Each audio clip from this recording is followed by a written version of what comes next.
Amada iglesia, amados hermanos, es una bendición de nuevo en este domingo estar con ustedes. Yo creo que Dios está obrando en medio de su pueblo, en medio de las familias que aman a Dios. Creo que Dios tiene propósitos muy especiales, muy hermosos para cada uno de ustedes. Y como cada domingo traemos esta palabra para alentar sus corazones, para ser buenos testigos del Señor Jesús y de esa manera darle honra y gloria a Él, ¿verdad? Entonces el día de hoy quiero compartirles la palabra de Dios en Hechos 27, capítulo 27 y el 28. Estos dos capítulos son increíbles, son extraordinarios porque nos hablan de las peripecias, nos hablan de los retos, de las pruebas que un hombre pasó, ¿verdad?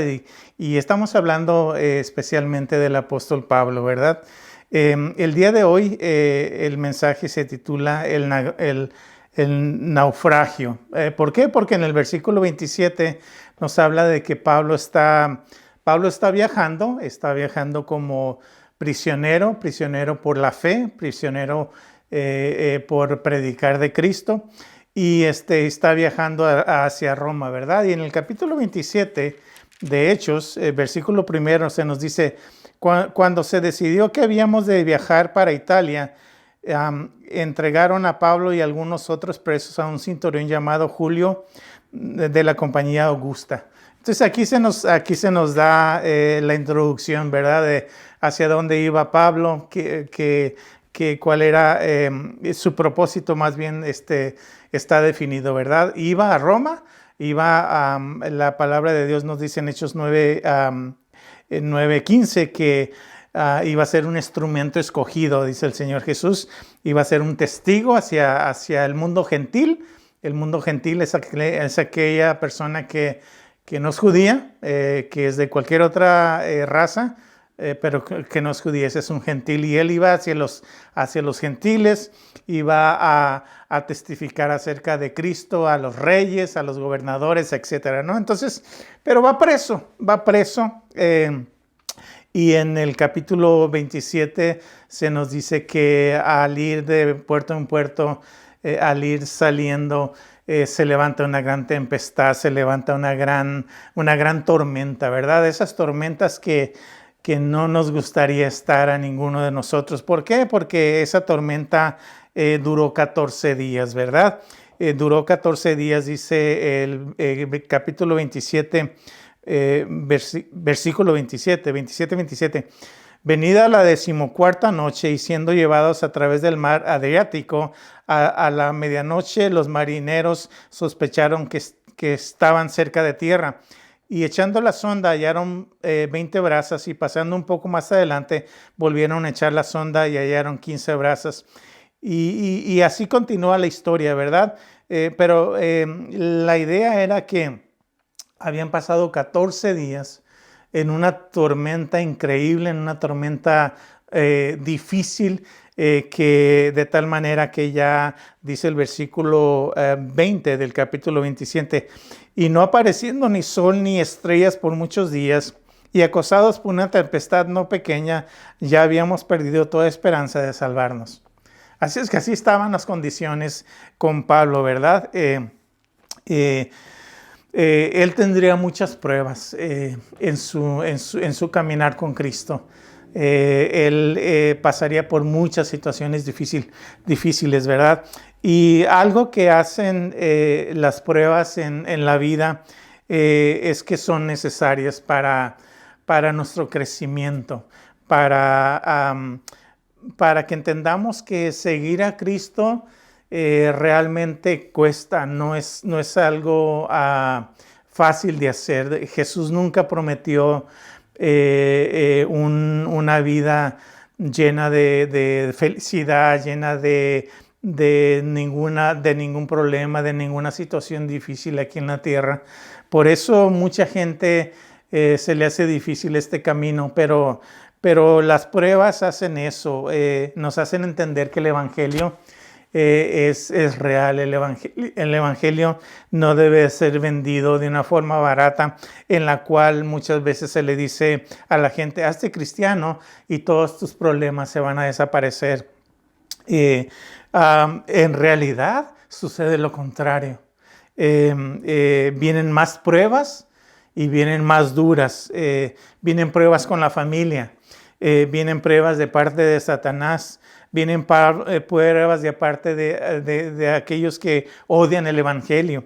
Y aún dudas de uno mismo, de lo que estamos aprendiendo, de lo que estamos sabiendo, vienen dudas a nuestra vida, ¿verdad?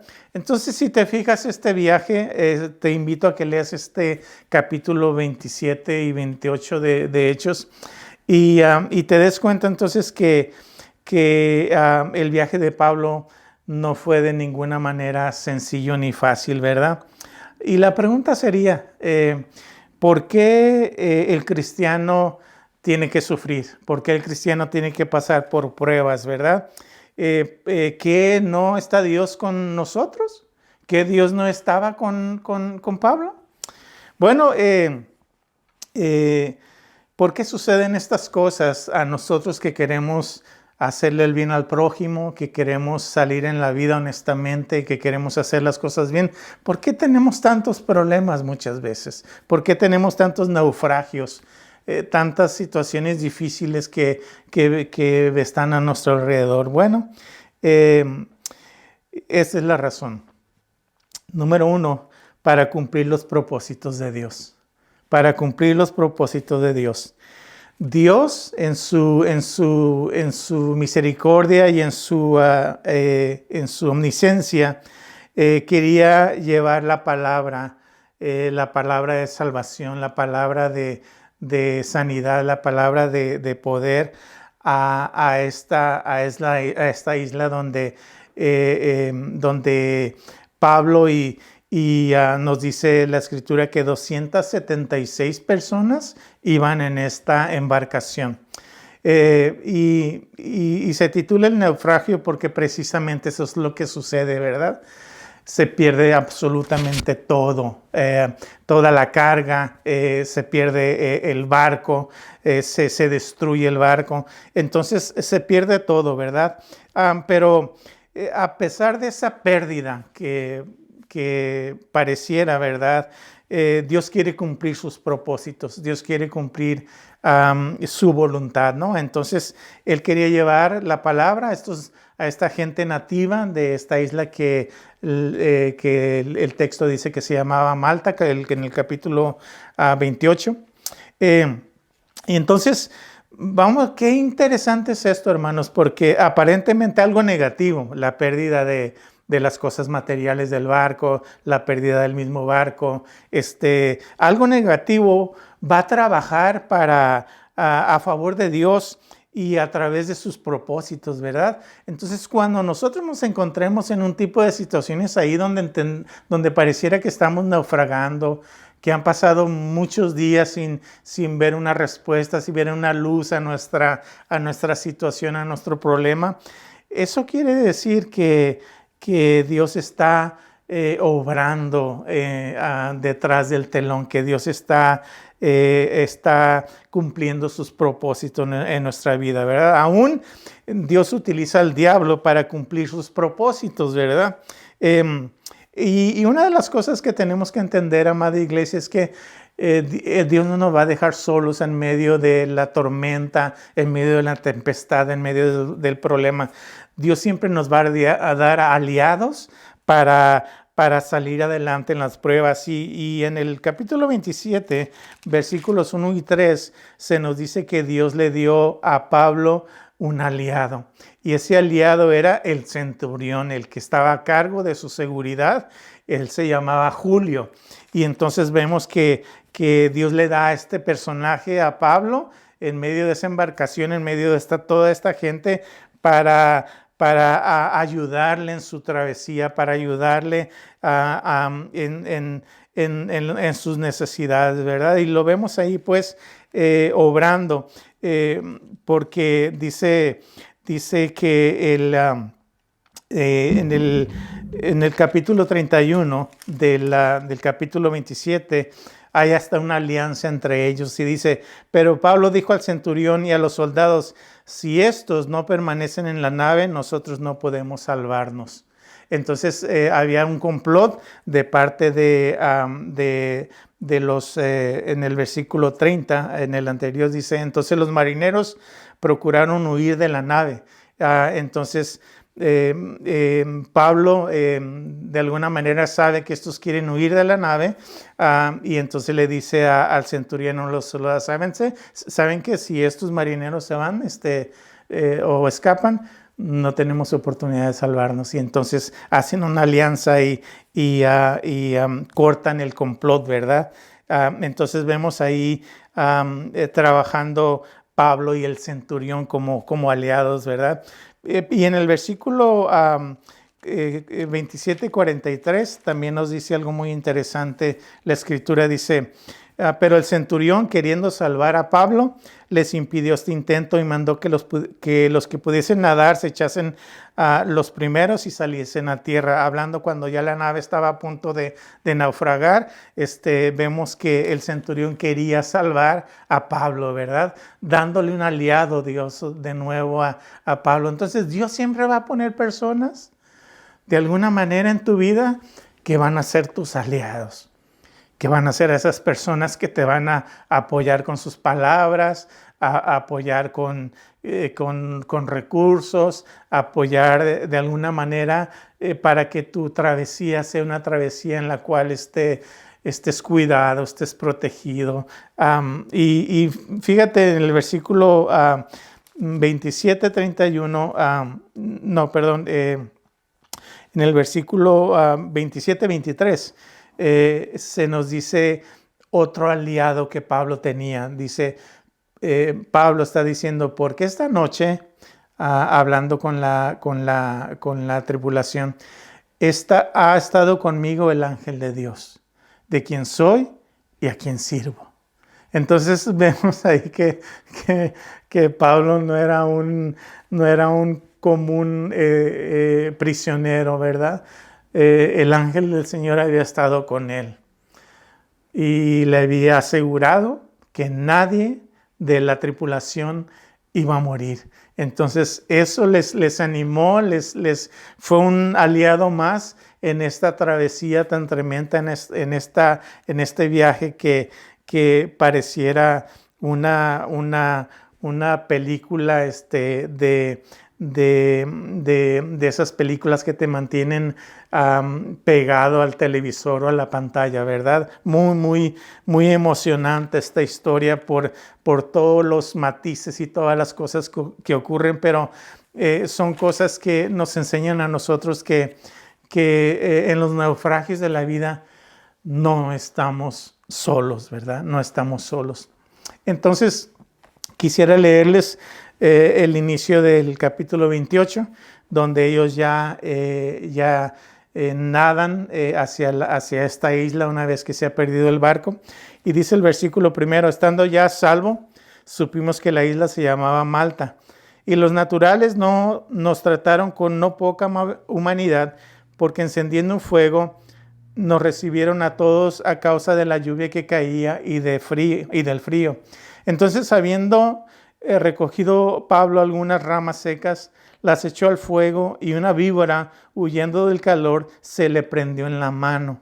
Cuando los naturales vieron la víbora colgando de su mano, se decían unos a otros, ciertamente este hombre es homicida, a quien escapando del mar la justicia no deja vivir. Pero él, sacudiéndose la víbora en el fuego, ningún daño padeció. Y esta víbora saliendo del fuego se prendió de la mano de Pablo, ¿verdad? De una manera simbólica, las víboras a menudo salen entre las llamas de la vida, ¿verdad? Y quiero compartir 3 cosas acerca de este tipo de víboras, hablando simbólicamente, que es necesario que las quites de tu mano, que las quites inmediatamente que te sacudas de ellas, ¿verdad? La Escritura entonces nos dice que Pablo se sacudió de esa serpiente o de esa víbora, ¿verdad? Y Dios siempre tiene promesas para nosotros en estos momentos difíciles de prueba y las tiene para contigo también. Y quisiera leerte en la Escritura en Isaías 43, versículo 2, que dice: cuando pases por las aguas, yo estaré contigo, y si por los ríos, no te abnegarán. Cuando pases por el fuego, no te quemarás, ni la llama arderá en ti. Y esa es una promesa de parte de Dios para ti. Esa es una promesa en la cual uno debe de estar confiado, ¿verdad? Que todas las cosas, aunque parecieran naufragios, aunque parecieran tormentas de esas, como en este caso, ¿verdad? 14 días en el mar con una tormenta que no cesaba, con una tormenta que pareciera que iban a morir en el mar, pero Dios estaba ahí obrando, y así Dios obra también en nuestras vidas. Entonces déjame compartirte que te sacudas la víbora del desánimo. Te sacudas la víbora del desánimo. Pablo fue atacado en un momento, fíjate bien, cuando él estaba haciendo algo bueno, cuando él estaba haciendo algo bien, ¿verdad? ¿Qué estaba haciendo Pablo en el momento en que fue atacado por esta víbora? Dice la Escritura que estaba recogiendo ramas. Estaba lloviendo, estaba haciendo mucho frío, estaba recogiendo ramas secas para el fuego, ¿verdad? Y siempre este tipo de víboras van a aparecer cuando estamos haciendo algo bien, cuando Dios nos está usando, cuando estamos compartiendo el Evangelio, cuando le estamos hablando a alguien más de lo poderoso y de lo maravilloso que es el Señor Jesús. Siempre va a venir esa víbora del desánimo a querer atacarte y prenderse de tu vida, ¿verdad? Pero necesitamos deshacernos de ella, ¿verdad? Y entendamos eso, que cuando estemos haciendo algo bueno, tal vez venga esa víbora y quiera atacarnos, ¿verdad? Quiera desanimarnos a no seguir en las cosas de Dios, a no seguirle echando ganas, ¿verdad? Entonces, Pablo podía haber permitido que este ataque le hiciera dudar, ¿verdad? El desaliento muchas veces paraliza nuestras fuerzas, ¿verdad? Viene ese sentimiento de no sentirse apreciado, de no sentirse que las cosas están yendo bien. Entonces, pero fíjate cuál fue su actitud entonces. Lo que hizo fue que se sacudió la víbora, ¿verdad? La víbora se la quitó de su mano, ¿verdad? Entonces, permite que las promesas de Dios te liberen y te quiten te sacudas del desánimo, ¿verdad? Ahorita no es tiempo, en medio de estas situaciones tan difíciles. Los cristianos no debemos de desanimarnos, al contrario, debemos de agarrar más fuerza en el nombre de Cristo. El Espíritu Santo debe de obrar todavía más en nuestra vida. Debemos ser luminares, dice, ante el mundo, ¿verdad? En una situación tan caótica como la que estamos viviendo, el desánimo no es para nosotros. Debemos de quitarlo de nuestra vida. La segunda víbora que te tienes que sacudir es la víbora de la crítica. La víbora de la crítica, versículo 4. Dice: cuando los naturales vieron la víbora colgando de su mano, se decían unos a otros: ciertamente este hombre es homicida, a quien escapando del mar la justicia no deja vivir. Sacúdete la víbora de la crítica. Esta es la reacción de los que critican, ¿verdad? Dijeron ellos: ciertamente este hombre es homicida. Mucha gente es muy rápida para juzgarnos, para acusarnos, y hay veces que acusarnos falsamente, ¿verdad? Entonces, nosotros en realidad no somos los primeros en sufrir pruebas de este tipo, ¿verdad? Cuando la gente nos critica, ¿verdad? Dentro de la familia, en la iglesia, en el trabajo. Al Señor Jesús lo criticaron constantemente cuando estuvo con nosotros, ¿verdad? Le dijeron que era un blasfemo en Mateo 9:3, después lo buscas. Le acusaron de estar asociado con Satanás en Mateo 9:34. Y la pregunta es, ¿cómo fue que reaccionó el Señor Jesús ante la crítica? ¿Cómo debemos de reaccionar nosotros ante la crítica? Nuestra primera emoción muchas veces es dar hacia enfrente, ¿verdad? O sea, me pegas, te pego, ¿verdad? Muchas veces esa es nuestra condición. Pero mirando la Escritura vemos que el Señor Jesús tomó una actitud diferente, una actitud que nosotros debemos de imitar. Y en 1 de Pedro 2:23, esta es la actitud que él tomó cuando lo criticaban. Dice en 1 de Pedro 2:23, cuando le maldecían, no respondía con maldición.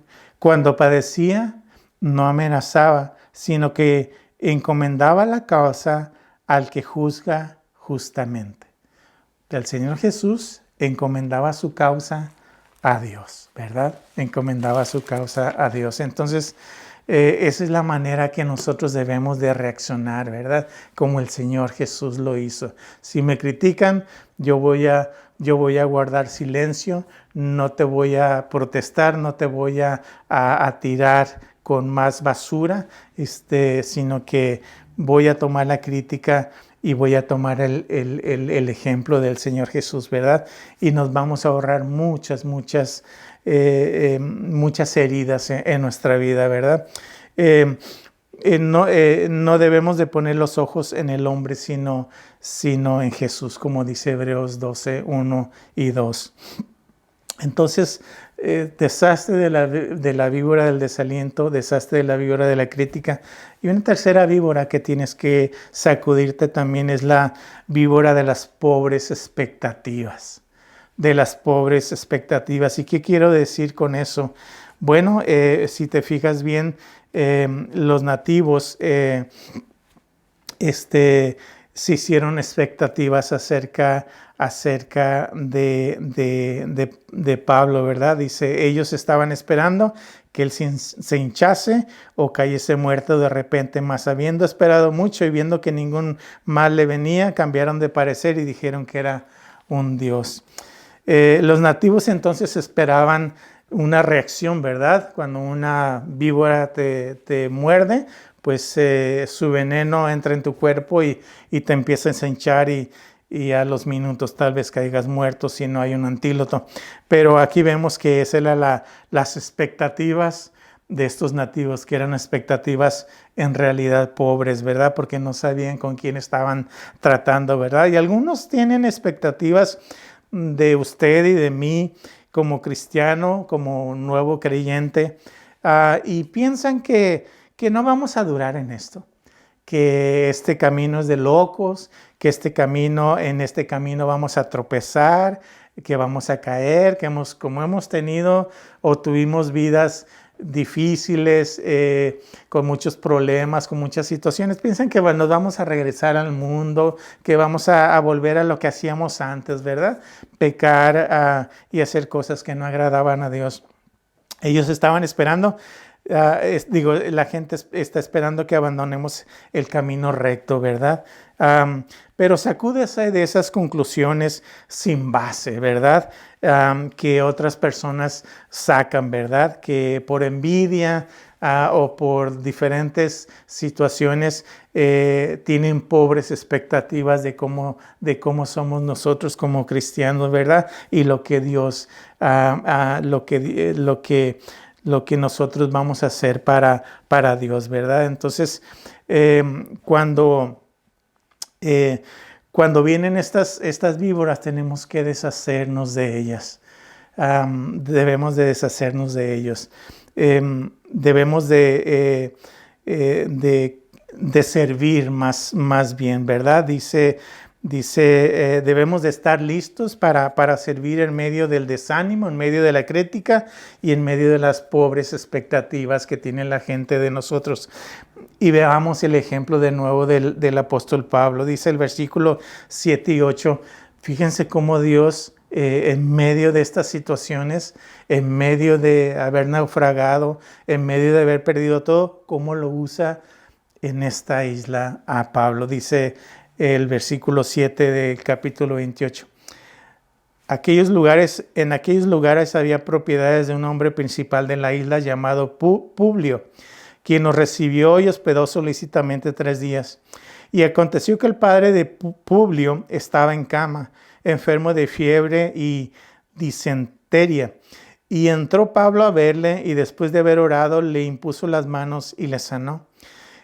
Hecho eso, también los otros que en la isla tenían enfermedades venían y eran sanados.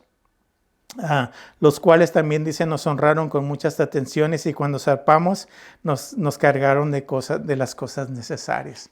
Entonces aquí vemos cómo Dios te puede usar, cómo Dios usó al apóstol Pablo en estas circunstancias, ¿verdad? Él superó el desaliento. Pablo superó el desaliento, superó la crítica y superó las pobres expectativas, ¿verdad? Y fue usado por Dios, ¿verdad? Dios estuvo ahí, lo respaldó, porque vemos que el evangelio entró a través de la sanidad del padre de Publio y de las muchas sanidades de las enfermedades que los nativos tenían. El nombre de Jesús fue glorificado y probablemente en esa isla quedó un grupo de creyentes en el Señor Jesús, ¿verdad? De toda la pérdida vemos la ganancia, ¿verdad? Vemos los propósitos de Dios. Entonces no te sientas desanimado, ni te derrumbe la crítica, ni las falsas expectativas, ¿verdad? Porque Dios quiere hacer una obra en ti. Dios quiere usarte. Así como tú le hablas al compañero de trabajo o a la compañera, así como le hablas a tus familiares, Dios quiere usar tu boca, usar tu testimonio, aún en medio de los naufragios de la vida, ¿verdad? Aún aparte de estas situaciones difíciles, ¿verdad? Muchos fueron sanados, muchos fueron salvados, ¿verdad? Y entonces, en conclusión, iglesia, amigo, amiga que me escuchas, el evangelio es algo para aferrarse a él. No es algo de un mes, no es algo de un año.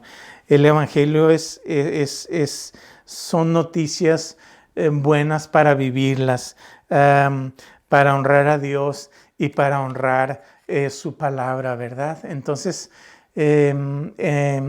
aquí vemos cómo la misericordia de Dios, la providencia de Dios estuvo con Pablo, ¿verdad? Y Pablo viajó a Roma y fue siguiendo, usado por Dios en cadenas, en cárceles. Siguió siendo, él no se desvió del objetivo que el Señor Jesús tenía para él. Y nosotros no debemos de desviarnos del objetivo. Una vez que le hemos aceptado en el corazón, le hemos recibido por fe en nuestra vida, debemos de seguir adelante, no importa lo que pase. No importa cómo quede la economía, no importa si perdí el trabajo, no importa ninguna de las cosas que estamos viendo allá afuera.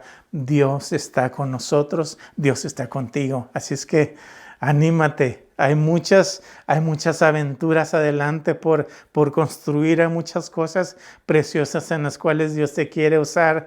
Ten fe, ten ánimo y bendice a los demás a través de esta situación difícil. Es que ellos vean fe y esperanza en tu corazón y en tu vida, que vean una cara que refleja alegría, que refleja ánimo, que refleja esperanza, ¿verdad? Que la gente pueda ser animada y ver el carácter de Cristo en ti a través de lo que tú hablas, de lo que tú dices, de la forma que te comportas, ¿verdad? Pues que Dios use tu vida de una manera extraordinaria, de una manera grande. Comparte este mensaje de esperanza, este mensaje de aliento con alguien necesitado, con alguien que no conoce de Dios. Compártelo y diles de las bondades y de las misericordias de Dios en medio de los naufragios de la vida, en las cuales muchas veces nos encontramos nosotros también, ¿verdad? Pero con una esperanza y una fe que sobrepasa todo problema, toda circunstancia. Dios te bendiga mucho, iglesia, en esta semana, y bendiga a tu familia, bendiga a tus hijos, y permíteme hacer una oración el día de hoy por ti, para que Dios nos dé esa fortaleza. Padre Celestial, te damos gracias.